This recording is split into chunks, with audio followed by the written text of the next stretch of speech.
В республиканской больнице на сегодняшний день работают 147 человек. Это на 103 врача больше по сравнению с 2010 годом. Из них 7 кандидатов медицинских наук. 22 врача имеют высшую категорию, 16 – первую. Укомплектованность младшим персоналом возросла до 96%. Коечный фонд больницы составляет 410 коек. Только за последние 3 года фонд увеличился на 44%. На это количество коек в 2017 году было госпитализировано 8269 человек.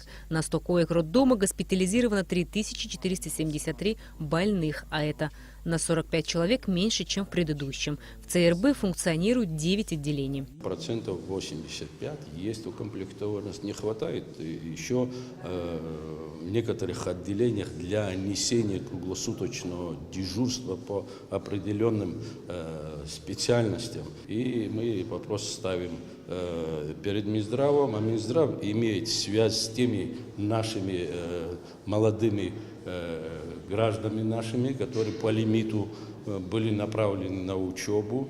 Они, многие уже завершили учебу в вузах, но проходят повышение квалификации. Кто-то в аспирантуре, кто-то в ординатуре. И восстанавливая связь с ними, какие специальности востребованы, они в будущем будут уже подготовлены приезжать. На сегодняшний день в больнице созданы все необходимые условия для оказания как первой, так и экстренной помощи больным. Компьютерный томограф у нас лежит поломанный, но это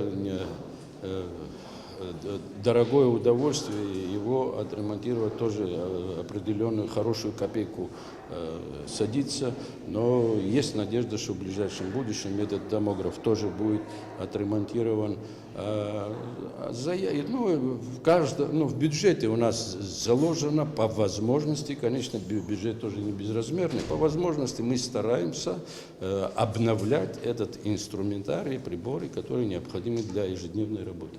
Заведующие отделения и врачи ЦРБ рассказали о своей работе за отчетный период. К примеру, врач-хирург отделения общей хирургии Кудис Атрапш провел статистику обращения граждан в отделение. В 2017 году поступило 1021 человек, выписано 904, умерших 45, операций произведено 519, из которых плановые 215, экстренных 375.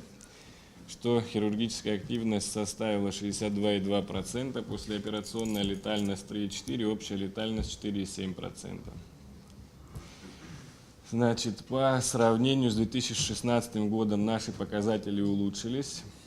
Значит, при практически одинаковом количестве поступивших и выписанных больных операции больше и летальности стало меньше. После отчетов всех отделений республиканской больницы министр здравоохранения Томас Цахнаки отметил работу ЦРБ за 2017 год как удовлетворительную. В организации работы республиканской больницы произошли соответствующие изменения в рамках реализации закона о здравоохранении. Мы создали клинико-экспертный отдел для проведения всех необходимых разборов сложных случаев, клинических обоснованных случаев, сложных практики и ряд других преобразований. Министр заверил, что в больнице в порядок будет приведена компьютерная томография после ремонта оборудования. Будет реализована программа по Центральному банку крови и целевая ведомственная программа для оказания специализированной высокотехнологичной медицинской помощи в реконструктивной, ортопедии, нейрохирургии и челюстно-лицевой хирургии. Рената Шакай, Тимур Губохи, Абхазское телевидение.